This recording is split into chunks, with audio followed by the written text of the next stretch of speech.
नमस्कार। छत्तीसगढ़ में आपका स्वागत है। एक ऐसी जगह जिसे अक्सर कहते हैं भारत का जनजातीय हृदय स्थल। जी, बिल्कुल। और ये सिर्फ गहने की बात नहीं है। हाँ, क्योंकि राज्य की आप देखिए करीब 31-32% आबादी अनुसूचित जनजातियों की है। ये तो बहुत बड़ी संख्या हुई। हाँ, ये आंकड़ा अपने आप में मतलब छत्तीसगढ़ की जो सामाजिक बनावट है, उसमें इन समुदायों का कितना गहरा महत्व है, ये दिखाता है। भारत में बहुत कम राज्य हैं जहां जनजातीय आबादी का इतना ऊंचा प्रतिशत मिले। तो आज हमारे पास जो जानकारी है उसके जरिए हम कोशिश करेंगे कि छत्तीसगढ़ के इन आदिवासी समुदायों के जीवन को थोड़ा और करीब से जाने, उनका समाज कैसा है, संस्कृति, उनकी मान्यताएं और उनका आर्थिक जीवन। सच कहूं तो ये सोचना कि यहाँ 42 से ज्यादा अलग अलग जनजातियां हैं, हाँ, हर एक की अपनी पहचान। ये अपने आप में कमाल की बात है। बिल्कुल, ये विविधता ही छत्तीसगढ़ की सबसे बड़ी खासियत है। अगर हम मुख्य जनजातियों की बात करें, तो गोंड वो सबसे बड़ी जनजाति है, राज्य की कुल जनजातीय आबादी का लगभग आधा हिस्सा। आधा हिस्सा। जी, इनके अलावा बैगा हैं, उरांव, हल्बा, मुरिया, मारिया, भील, कमर, धुरवा, ये भी काफ़ी महत्वपूर्ण हैं। और फिर कमारी, भथरा, पारधी, खैरवार, पानिका जैसी और भी कई जनजातियां हैं। हर किसी की अपनी अनूठी परंपराएं हैं, अपना इतिहास है। 42 से ज्यादा? क्या इनके रहने के इलाकों में कोई खास पैटर्न है? मतलब ऐसा है कि कुछ जनजातियां किसी खास इलाके में ज्यादा मिलती हैं? हाँ हाँ, एक मोटा मोटा भौगोलिक विभाजन तो दिखता है। जैसे आप उत्तरी छत्तीसगढ़ देखें, सरगुजा और जशपुर वाला जो इलाका है, वहाँ आपको उरांव, बिरहोर और पहाड़ी कोरवा जैसी जनजातियां ज्यादा मिलेंगी। अच्छा। फिर मध्य छत्तीसगढ़ यानी बिलासपुर, दुर्ग के आसपास का क्षेत्र, वहाँ गोंड, बैगा, कंवर, हल्बा समुदाय ज्यादा बसे हुए हैं। ठीक है। और दक्षिण छत्तीसगढ़, खासकर बस्तर का इलाका, वो तो क्या कहते हैं, जनजातीय संस्कृति का गढ़ ही माना जाता है। वहाँ मुरिया, मारिया, भतरा, धुरवा, हल्बा ये प्रमुख रूप से पाए जाते हैं। बस्तर में जनजातियों का घनत्व काफी ज्यादा है असल में। बस्तर का नाम आते ही एक अलग ही मतलब सांस्कृतिक छवि दिमाग में आती है। चलिए, इसी सांस्कृतिक पहलू पर थोड़ी और बात करते हैं। भाषाओं से शुरू करें। छत्तीसगढ़ी तो है ही, पर क्या इन समुदायों की अपनी बिल्कुल अलग भाषाएं भी हैं जो ये आपस में बोलते हैं? हाँ, बिल्कुल हैं। छत्तीसगढ़ी के अलावा कई प्रमुख जनजातीय भाषाएं यहाँ बोली जाती हैं। गोंड समुदाय की अपनी गोंडी भाषा है, जो द्रविड़ भाषा परिवार की है। ओह, गोंडी। जी, हल्बा जनजाति हल्बी बोलती है। उरांव जनजाति की भाषा कुरुक है, ये भी द्रविड़ परिवार की ही है। बस्तर क्षेत्र में जाएं तो कुवी जैसी भाषाएं भी सुनने को मिलती हैं। और ये भाषाएं सिर्फ मतलब बात करने का जरिया नहीं है, ये उनकी पहचान, उनकी संस्कृति का एक बहुत जरूरी हिस्सा है। और धर्म और मान्यताओं के बारे में स्रोत क्या बताते हैं? मैंने पढ़ा कि प्रकृति पूजा का जिक्र बार बार आता है। वो उनके जीवन का केंद्रीय तत्व है, आप कह सकते हैं। पारंपरिक रूप से ज्यादातर जनजातीय समुदाय प्रकृति पूजक रहे हैं। पहाड़, नदी, जंगल, पेड़ पौधे, सूरज, चांद, इन सबको वो देवी देवता की तरह मानते हैं, उनकी पूजा करते हैं। अच्छा। टोटेमवाद भी बहुत प्रचलित है। इसमें क्या होता है कि किसी खास जानवर, पेड़ या कोई प्राकृतिक चीज को अपने कुल या गोत्र का प्रतीक माना जाता है, उसका बहुत सम्मान किया जाता है, उसे नुकसान नहीं पहुंचाया जाता। ओह। ये एक तरह से प्रकृति के साथ उनका सह-अस्तित्व का अपना तरीका है। और वो अपने पुरखों की भी पूजा करते हैं, ये भी बहुत महत्वपूर्ण है। ये दिलचस्प है कि प्रकृति उनके विश्वास के बिल्कुल केंद्र में है। लेकिन क्या बाहरी धर्मों का भी असर दिखता है, जैसे हिंदू या ईसाई धर्म का? हाँ, बिल्कुल दिखता है। समय के साथ और संपर्क बढ़ने से हिंदू और ईसाई धर्म का प्रभाव भी पड़ा है, इसमें कोई शक नहीं। कई जनजातीय समुदायों ने इन धर्मों के तत्वों को अपनाया भी है, लेकिन अक्सर क्या होता है कि वो इसे अपनी पुरानी मान्यताओं और रीति रिवाजों के साथ मिलाकर ही मानते हैं। तो आपको कई जगहों पर एक मिली-जुली सी धार्मिक परंपरा देखने को मिल सकती है। और त्योहार? बस्तर दशहरे के बारे में तो हमने सुना है कि वो बहुत ही खास होता है। हाँ, बस्तर दशहरा तो वाकई अनूठा है। स्रोत बताते हैं और ये सच है कि ये 75 दिनों तक चलता है। 75 दिन? जी हाँ, ये दुनिया के सबसे लंबे त्योहारों में से एक माना जाता है। और ये सिर्फ रावण वध का त्योहार नहीं है, जैसा कि बाकी भारत में हम देखते हैं। ये देवी दंतेश्वरी और दूसरे जो स्थानीय देवी देवता हैं, उनको समर्पित है। इसमें पूरे बस्तर की अलग अलग जनजातियों के लोग शामिल होते हैं, अपने देवी देवताओं के प्रतीक चिन्ह लेकर आते हैं। ये एक बहुत बड़ा सामाजिक और सांस्कृतिक मिलन का अवसर होता है। वाओ। इसके अलावा मड़ई, जजगर, कर्मा, पोला, नई खाई, मतलब जब नया अनाज आता है, ऐसे कई त्योहार हैं जो खेतीबाड़ी, मौसम और सामुदायिक जीवन से सीधे जुड़े हुए हैं। कला का भी जिक्र है, गोदना, लोहे का काम, बांस, लकड़ी की चीजें, गहने। गोदना यानी टैटू। इसका क्या खास मतलब है इनके लिए? क्या ये सिर्फ सजावट है? नहीं नहीं, गोदना सिर्फ शरीर सजाने की चीज नहीं है। इसका बहुत गहरा सांस्कृतिक और सामाजिक महत्व है। अलग अलग जनजातियों में गोदना के डिजाइन अलग होते हैं। शरीर पर कहाँ गुदवाया जाता है, किस उम्र में गुदवाया जाता है, ये सब अलग अलग हो सकता है। ये उनकी पहचान दिखाता है, समुदाय से उनका जुड़ाव, सामाजिक स्थिति, और कई बार तो बीमारियों से बचाव या इलाज से भी इसे जोड़ा जाता है। अच्छा। जी, ये उनकी परंपरा का एक जीता जागता हिस्सा है। इसी तरह बस्तर का लौह शिल्प, जिसमें घड़वा कलाकार होते हैं, वो मूर्तियां और सजावटी सामान बनाते हैं, वो बहुत मशहूर है। बांस और लकड़ी का इस्तेमाल तो उनकी रोजमर्रा की जिंदगी का हिस्सा है ही, जिससे वो घर की चीजें, औजार और कलाकृतियां बनाते हैं। उनके परंपरागत गहने भी उनकी पहचान को दिखाते हैं। मतलब कला सिर्फ कला नहीं है, बल्कि उनके जीवन जीने का ही एक तरीका है। और नाच गाना, राउत नाचा, कर्मा, सुआ जैसे नृत्यों का नाम आता है। संगीत और नृत्य तो जनजातीय जीवन की धड़कन है, समझिए। हर खुशी के मौके पर, त्योहारों पर, यहाँ तक कि रोजमर्रा के काम के बाद शाम को भी नाच गाना होता है। कर्मा नृत्य उरांव और दूसरी जनजातियों में बहुत लोकप्रिय है, जो अच्छी फसल और किस्मत के लिए कर्म देवता की पूजा से जुड़ा है। अच्छा। सुआ नृत्य में महिलाएं तोते की तरह नाचती हैं और गीत गाती हैं। बस्तर का गौर मारिया नृत्य आपने शायद सुना हो, जिसमें पुरुष भैंस के सींगों से बना एक मुकुट पहनकर नाचते हैं। वो बहुत जोशीला और देखने लायक होता है। ये नृत्य उनकी कहानियों, उनकी मान्यताओं और उनके समाज को दिखाते हैं असल में। ये सब सुनकर ऐसा लगता है कि उनका पूरा जीवन प्रकृति के लय के साथ ही चलता है। चलिए अब थोड़ा उनकी अर्थव्यवस्था और रोजी रोटी के बारे में बात करते हैं। स्रोत बताते हैं कि वो मुख्य रूप से खेती और जंगल पर निर्भर हैं। हाँ, ये बिल्कुल सही है। कृषि उनकी आजीविका का मुख्य आधार है और धान यहाँ की सबसे प्रमुख फसल है। लेकिन शायद इससे भी ज्यादा महत्वपूर्ण है वनोपज संग्रह। जंगल उनके लिए एक तरह से खजाने की तरह है। अच्छा। तेंदुपत्ता, जिससे बीड़ी बनती है, महुआ, जिसके फूल खाने और शराब बनाने के काम आते हैं, चिरौंजी, साल के बीज, तरह तरह के गोंद, लाख, ये सब वो इकट्ठा करते हैं, अपनी जरूरतें पूरी करते हैं और इनको बेचकर कुछ आमदनी भी करते हैं। महुआ का जिक्र तो अक्सर आता है छत्तीसगढ़ के संदर्भ में। हाँ, महुआ का पेड़ उनके लिए बहुत पवित्र भी है और उपयोगी भी। उसके फूल, फल, बीज, लकड़ी सब कुछ काम आता है। पारंपरिक रूप से शिकार और मछली पकड़ना भी उनकी आजीविका का हिस्सा रहा है। हालांकि अब वन कानूनों और जानवरों की कमी की वजह से ये पहले जैसा नहीं रहा। और हाँ, बहुत से लोग अब आसपास के कस्बों या शहरों में मजदूरी भी करने लगे हैं।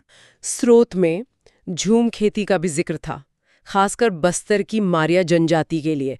इसे पेंडा या बेवर भी कहा जाता है। ये क्या है असल में? हाँ, झूम खेती एक बहुत पुरानी कृषि पद्धति है, जो खासकर पहाड़ी और जंगली इलाकों में की जाती है। इसमें क्या करते हैं कि जंगल के किसी हिस्से के पेड़ पौधों को काटकर जला दिया जाता है। जला दिया जाता है। हाँ, और फिर उसी राख वाली जमीन पर बीज बो दिए जाते हैं। जब जमीन की उर्वरता कम हो जाती है, आमतौर पर 2-3 साल बाद, तो उस जगह को खाली छोड़ दिया जाता है ताकि वहां फिर से जंगल उग सके, और किसान किसी दूसरी जगह पर यही प्रक्रिया दोहराते हैं। बैगा जनजाति इसे बेवर कहती है और बस्तर की मारिया पेंडा। ये तरीका पर्यावरण के लिहाज से तब टिकाऊ माना जाता था जब जमीन ज्यादा थी और आबादी कम थी, लेकिन अब इस पर सवाल उठते हैं। इससे तो ये और भी साफ हो जाता है कि जंगल उनके लिए सिर्फ लकड़ी या पत्तों का स्रोत नहीं है, बल्कि उनकी पूरी जीवन शैली, उनकी संस्कृति, अर्थव्यवस्था, सब कुछ जंगल से कितनी गहराई से जुड़ा हुआ है। बिल्कुल, जंगल उनका घर है, उनका जीवन दाता है। भोजन, घर बनाने का सामान, दवाइयाँ, आजीविका, सब कुछ जंगल से मिलता है। उनके देवी देवता जंगल में रहते हैं, उनकी लोक कथाओं में जंगल है। इसलिए जंगल का संरक्षण उनके अस्तित्व के लिए बहुत जरूरी है। चलिए, अब कुछ खास जनजातियों पर थोड़ा और ध्यान देते हैं। जैसा कि स्रोतों में बताया गया है, गोंड जनजाति जो सबसे बड़ी है, उनके बारे में और क्या खास बात पता चलती है? गोंड जनजाति तो पूरे छत्तीसगढ़ में फैली हुई है, खासकर मध्य और दक्षिणी हिस्सों में। उनकी अपनी विकसित गोंडी भाषा है, जिसका हमने बात की। सामाजिक रूप से देखें तो उनमें पारंपरिक पंचायत व्यवस्था बहुत मजबूत होती है, जो गांव के मामलों का निपटारा करती है। वो कृषि और वनोपज पर निर्भर हैं, और उनकी कला, खासकर चित्रकला और संगीत, बहुत समृद्ध है। और घोटुल का जिक्र गोंड और खासकर मुरिया जनजाति के साथ आता है। ये संस्था तो वाकई अनोखी लगती है। क्या है ये? हाँ, घोटुल, मुरिया और कुछ गोंड समुदायों की एक बहुत ही महत्वपूर्ण सामाजिक संस्था रही है। ये गांव का एक तरह का सामुदायिक भवन या युवा गृह होता था। युवा गृह। हाँ, जहाँ शाम को गांव के अविवाहित लड़के लड़कियां इकट्ठा होते थे। यहाँ उन्हें अपनी संस्कृति, अपने रीति रिवाज, संगीत, नृत्य ये सब सिखाया जाता था। ये एक तरह से सामुदायिक जीवन जीने और सहयोग करने की शिक्षा का केंद्र था। यहाँ युवा अपना जीवन साथी चुनने के लिए भी स्वतंत्र होते थे। यह समाजीकरण और सांस्कृतिक ज्ञान को अगली पीढ़ी तक पहुंचाने का एक बहुत अनूठा जरिया था। हालांकि अब बाहरी प्रभाव और आधुनिक शिक्षा के कारण ये परंपरा धीरे धीरे कम हो रही है। ये वाकई दिलचस्प है कि शिक्षा और सामाजिक मेलजोल का ऐसा पारंपरिक तरीका था। अब बैगा जनजाति की बात करते हैं, जिन्हें जंगल का बेटा भी कहते हैं। ये नाम क्यों पड़ा उनका? ये नाम उनके जंगल के साथ गहरे रिश्ते और उनके पारंपरिक ज्ञान को दिखाता है। बैगा मुख्य रूप से मैकल पर्वत श्रेणी के आसपास कवर्धा, डिंडोरी जैसे जिलों में रहते हैं। वो अपनी पारंपरिक झूम खेती, बेवर के लिए जाने जाते थे, जैसा हमने बात की। उनकी प्रकृति और जादू टोना में बहुत गहरी आस्था होती है। पारंपरिक रूप से बैगा गांव के पुजारी यानी ओझा और वैद्य का काम करते थे, क्योंकि उन्हें जड़ी बूटियों की अद्भुत जानकारी होती है। अच्छा, वैद्य का भी काम? जी हैं। उनकी गोदना कला और चित्रकला भी बहुत विशिष्ट है। उन्हें जंगल का संरक्षक भी माना जाता रहा है। और उत्तर छत्तीसगढ़ की उरांव जनजाति, स्रोत बताते हैं कि उनकी कुरुख भाषा, सरना धर्म और कर्मा नृत्य खास हैं। हाँ, उरांव मुख्य रूप से किसान हैं और सरगुजा, जशपुर तरफ ज्यादा मिलते हैं। उनकी कुरुख भाषा द्रवण परिवार की है। पारंपरिक रूप से वो सरना धर्म मानते हैं, जिसमें प्रकृति, खासकर साल यानी सरई के पेड़ की पूजा होती है। बाद में ईसाई मिशनरियों के प्रभाव में बहुत से उरांवों ने ईसाई धर्म अपना लिया। कर्मा नृत्य और त्योहार उनके सांस्कृतिक जीवन का बहुत अहम हिस्सा है। हल्बा जनजाति के बारे में कहा गया कि वो अच्छे किसान और योद्धा रहे हैं। हल्बा जनजाति मुख्य रूप से दक्षिणी छत्तीसगढ़, बस्तर, कांकेर, दुर्ग में मिलती है। वो खेती में बहुत कुशल माने जाते हैं और ऐतिहासिक रूप से उन्हें लड़ाकू समुदाय के तौर पर भी देखा गया है। उनकी अपनी हल्बी भाषा है, जो आर्य भाषा परिवार से है। मड़ई उत्सव उनके प्रमुख त्योहारों में से एक है। अब फिर से बस्तर चलते हैं। मुरिया और मारिया जनजाति। मुरिया के बारे में हमने घोटुल के संदर्भ में बात की। उन्हें गोंडों की उपजाति भी बताया गया है। हाँ, मुरिया बस्तर क्षेत्र की एक प्रमुख जनजाति है और गोंडों से सांस्कृतिक रूप से काफी मिलते जुलते हैं। घोटुल उनकी पहचान का एक बड़ा हिस्सा रहा है, जैसा हमने चर्चा की। वो अपने जीवंत नाच गानों और कलाओं के लिए भी जाने जाते हैं। और मारिया जनजाति, खासकर अबूझमाड़ के अबूझमाड़िया, स्रोत कहते हैं कि वो बहुत पारंपरिक है और बाहरी दुनिया से ज्यादा संपर्क नहीं रखते। क्या ये सच है? ये काफी हद तक सही है। अबूझमाड़ का मतलब ही है जिसे बूझा ना जा सके, यानी अनजान पहाड़ी इलाका। ये दक्षिण बस्तर का बहुत घना दुर्गम जंगल है। यहाँ रहने वाले मारिया, जिन्हें अबूझमाड़िया कहते हैं, आज भी काफी हद तक अपनी पारंपरिक जीवन शैली जी रहे हैं। वो झूम खेती यानी पेंडा, शिकार और जंगल से कंदमूल इकट्ठा करने पर निर्भर हैं। बाहरी दुनिया से उनका संपर्क वाकई कम रहा है, जिससे उनकी अपनी विशिष्ट संस्कृति और सामाजिक नियम कायदे काफी हद तक सुरक्षित रहे। हालांकि अब धीरे धीरे सरकार और बाहरी संस्थाओं की पहुंच वहां बढ़ रही है। ये एक तरह का विरोधाभास जैसा लगता है। एक तरफ उनकी अनूठी संस्कृति का संरक्षण जरूरी है, दूसरी तरफ विकास की जरूरतें भी हैं। खैर, इस पर हम बाद में लौटेंगे। भील जनजाति का भी जिक्र है, जो उत्तर में रायगढ़, सरगुजा की तरफ है। भील तो भारत की सबसे बड़ी जनजातियों में से एक हैं और छत्तीसगढ़ के उत्तरी जिलों में भी उनकी अच्छी खासी आबादी है। पारंपरिक रूप से वो बेहतरीन तीरंदाज माने जाते रहे हैं और धनुष बाण उनका प्रतीक रहा है। उनकी अपनी खास चित्रकला शैली भी है, जिसे पिथौरा पेंटिंग से जोड़ा जाता है। हालांकि छत्तीसगढ़ के भीलों की कला की अपनी विशेषताएं हो सकती हैं। और अंत में स्रोत पहाड़ी कोरवा और बिरहोर जैसी कुछ जनजातियों को आदिम जनजाति या पीवीटीजी कहते हैं। पीवीटीजी? इसका क्या मतलब है? पीवीटीजी यानी पर्टिकुलरली वल्नरेबल ट्राइबल ग्रुप। ये भारत सरकार द्वारा इस्तेमाल किया जाने वाला एक वर्गीकरण है। ये उन जनजाति समूहों के लिए है जो कुछ खास पैमानों पर बहुत पिछड़े माने जाते हैं, जैसे कि उनकी तकनीक अभी भी कृषि पूर्व यानी शिकार और संग्रह वाली हो, उनकी आबादी या तो घट रही हो या स्थिर हो, साक्षरता दर बहुत कम हो और वो आर्थिक रूप से बेहद कमजोर हों। ओह, अच्छा। छत्तीसगढ़ में पहाड़ी कोरवा, बिरहोर, कमार, बेगा, कुछ क्षेत्रों में, और अबुझमाड़िया को इस श्रेणी में रखा गया है। इनका जीवन आज भी काफी हद तक जंगल पर निर्भर है और इन्हें विकास योजनाओं में विशेष ध्यान देने की जरूरत समझी जाती है। धन्यवाद। ये तो छत्तीसगढ़ की जनजातीय दुनिया की एक बहुत ही विस्तृत और दिलचस्प तस्वीर थी। अगर हम आज की बातचीत का सार निकालें तो कुछ बातें एकदम साफ उभर कर आती हैं। पहली, यहाँ की अविश्वसनीय जनजातीय विविधता, मतलब 42 से ज्यादा समुदाय। बिल्कुल। दूसरी, इन सभी समुदायों का प्रकृति और खासकर जंगल के साथ वो गहरा अटूट रिश्ता जो उनकी अर्थव्यवस्था, संस्कृति, मान्यताओं, हर चीज में झलकता है। सही कहा। हमने कुछ खास बातें भी जानी, जैसे गोंड सबसे बड़ी जनजाति है, बैगाओं को जंगल का बेटा कहा जाता है, बस्तर का दशहरा जो 75 दिन चलता है, और मुरिया मारिया की घोटुल परंपरा या अबुझमाड़िया का वो पारंपरिक जीवन कितना अनूठा है। ये साफ है कि ये समुदाय सिर्फ आंकड़े नहीं हैं, बल्कि भारत की सांस्कृतिक विविधता के जीवंत और रंगीन धागे हैं। निश्चित रूप से। और इन समुदायों का महत्व सिर्फ उनकी सांस्कृतिक रंगीनी में ही नहीं है, बल्कि उनके पारंपरिक ज्ञान में भी है।